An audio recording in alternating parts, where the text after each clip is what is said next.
How's it going, everyone? Welcome to the fourth video in the series I'm doing on Christian singleness, where I'm just talking about the different aspects of being single as a Christian and sharing with you wisdom on how to glorify God and maximize joy during this season of your life. If you haven't watched the other videos in the series, make sure you check them out and subscribe so you don't miss any future Christian content that I'm putting out. In this video, I'm going to share with you 5 do's and don'ts of going on first dates as a Christian. If you're a single Christian who wants to be married one day, then sooner or later you're going to have to go on a date.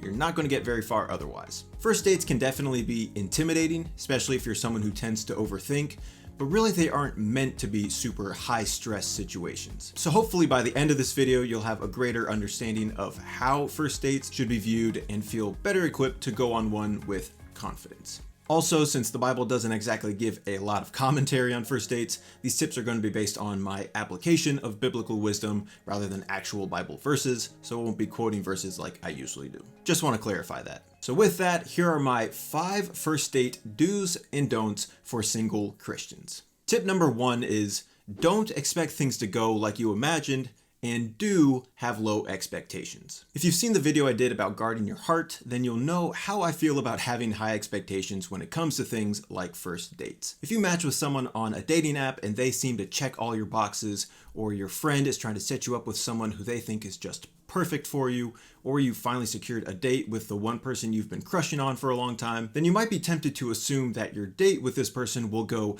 magically and they'll fall for you just as hard as you've fallen for them. But in reality, that's not always or even usually how things go. So when you have high expectations and things don't go the way you planned, then you set yourself up for disappointment at best and devastation at worst. That's why it's better to forego high expectations altogether and have low expectations instead. That doesn't mean you expect the date to go poorly. It just means you base your expectations off of things that are more inside your control. Instead of expecting you and the other person to have everything in common, just expect to get to know them better. Instead of expecting the other person to instantly fall in love with you, just expect to put your best foot forward. Instead of hoping things end in marriage, just treat the other person lovingly as a brother or sister in Christ and trust that God will direct you to where you're supposed to go. When you let go of the high expectation for your first date to go perfectly, you get rid of a lot of the pressure that's associated with first dates, as well as open yourself up more to God's leading.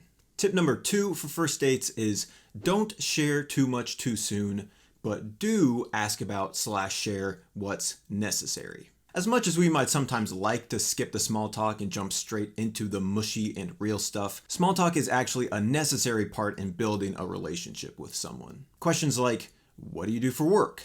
What are your hobbies? What kind of music do you like to listen to? They might make for dry conversation at times, but they're an important stepping stone towards deeper conversations. If you're on a first date and you skip the small talk because you want the other person to see the real you, and you go straight into sharing stuff like the sins you struggle with, or your insecurities, or your emotional wounds, then you skip the step of building trust with this person first and put them in an awkward position where they have this sensitive information about you without actually knowing you that well. And you might be thinking, who would share that stuff on a first date? But I bring it up because I've been on the receiving end of it before, and the lack of discretion in the person I was on the date with was a red flag. This isn't to say that you shouldn't trust others with stuff like the sins you struggle with or the emotional baggage you have. It's just to say that you should trust it to people who you have actually developed trust with, not people you're on a first date with. With that said, you still want to make sure you share the important stuff that the person you're on the date with should know about you up front. Do you hope to do mission work full time someday? If so, you should be upfront about that since you don't want to waste your time dating someone who doesn't share that dream. Do you prefer to take things slow and establish a friendship before dating? If so, you should express that so you and the other person are on the same page. Maybe the most important thing you can share and ask the other person to share are your testimonies. Testimonies can sometimes go pretty deep, so again, I don't think every minute detail needs to be shared on the first date, but articulating your own story with Jesus and hearing the other person share theirs will be a great way for you to connect as brothers and sisters in Christ and to gauge where they're at in their walk with Christ so you can get a better idea if you two are equally yoked. Generally speaking, it's wise to keep intimate topics and details to a minimum on first dates, but also wise to bring up certain topics that are deal breakers for you or the other person. My third tip for first dates is don't meet at someone's place and do meet somewhere public. This tip, like a lot of the tips in this video, is kind of subject to how well you know the other person before going on a first date with them, since there's a difference between going on a first date with someone who you've been friends with for a long time and going on a first date with someone who you've never met in person before. In the latter case, for first dates, it's better to meet somewhere public rather than at one of your guys' places. The biggest reason for this is safety. I would personally be uncomfortable trying to get to know someone for the first time in an unfamiliar environment like that, and so I imagine the sentiment is even more so for women when they get invited to a guy's place for a first date. If you've never met up with this person before or you just don't know them that well, I think it would be unwise and potentially unsafe to put yourself in that position. So in order to mitigate that fear and actually allow yourself and the other person to put your best foot forward, it's best to just meet somewhere public. Coffee shop, park, downtown area, mini golf. You got options. With other people around, things will just feel more casual than they would at someone's place, and there's just an easier out if you feel like you need to get out of there. This is also an opportunity, I think, for guys to act a bit more intentionally. Say you're trying to meet up with a girl you match with on a dating app, but the two of you live in different cities that are like an hour apart. If you're able to meet each other halfway somewhere, then that's great. But when that's not an option, I think guys should be the ones to drive to where the girl is. It'll show her you're willing to go the extra mile, literally, to meet her, and it'll allow her to have the comfort of being somewhere more familiar instead of her being the one to meet you somewhere unfamiliar to her. Chivalry may be dead, but biblical masculinity is not. This tip is just a practical application of wisdom. Don't meet new people alone in private places, meet them somewhere public.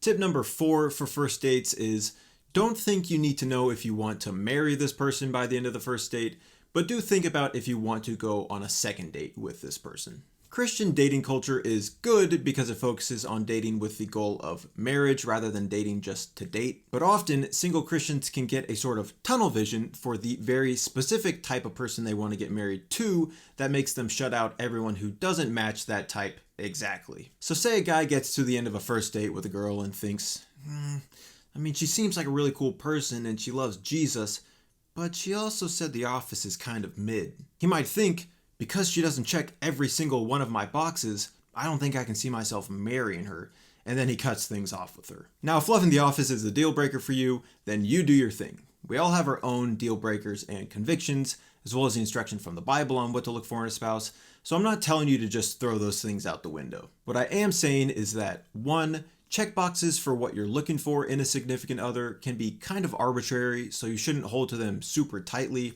and 2, you can't learn everything there is to know about someone on a first date. If you get to the end of a first date and you know with certainty that you can't see yourself in a relationship with this person, then it makes sense to end things there.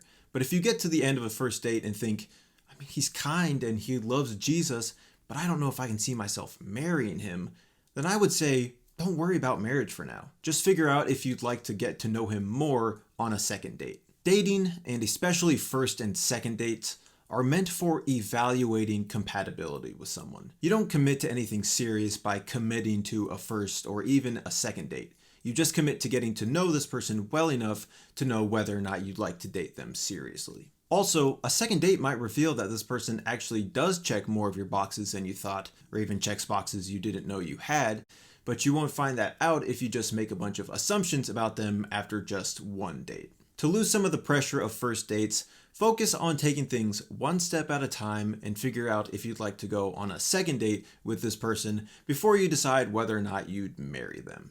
My 5th tip for first dates is don't lie about how you feel the date went, and do speak with truth and gentleness. Every first date inevitably ends with a short exchange on how you both feel like the date went. If it went well, it's usually something quick like, I had fun, we should do this again sometime. If you both say that and actually mean it, then you guys are golden. But things get messy when one person says it and means it, but the other person just says it because it's easier than saying, sorry, I just don't feel the same. And I get it. If you're a people pleaser like me, or you don't like letting people down, it's hard to say, hey, I'm glad we met, but I just don't see this going anywhere. It's hard to tell the truth. But as Christians, that's what we're called to do.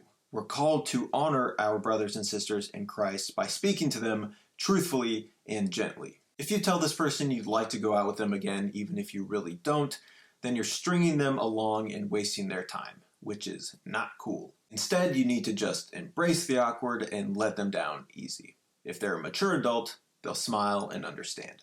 If for whatever reason you can't end things with this person to their face, then do it over the phone or through text. Just don't ghost them. That's one of the biggest signs of immaturity in our day and age, and it leads to more confusion and hurt feelings than a clear communication of how you feel. Dating can get messy at times, but you can minimize how messy things get and honor Christ with your words and actions by communicating how you feel with truth and gentleness. And there you go, 5 do's and don'ts for first dates as a Christian. Like I said, first dates can feel like these high-stakes situations where you have to do everything right to impress the other person and make the immediate decision of whether or not you want to marry them. But in reality, first dates are just 2 people hanging out and getting to know each other better. When you look at them like that, as well as see them as an opportunity to model Christ to others, then they're pretty chill. If this video is helpful for you, let me know in the comments. Also give this video a like and subscribe, as I have more Christian content just like this video on the way. Thank you so much for watching. I appreciate you all very much, and I will see you in the next one.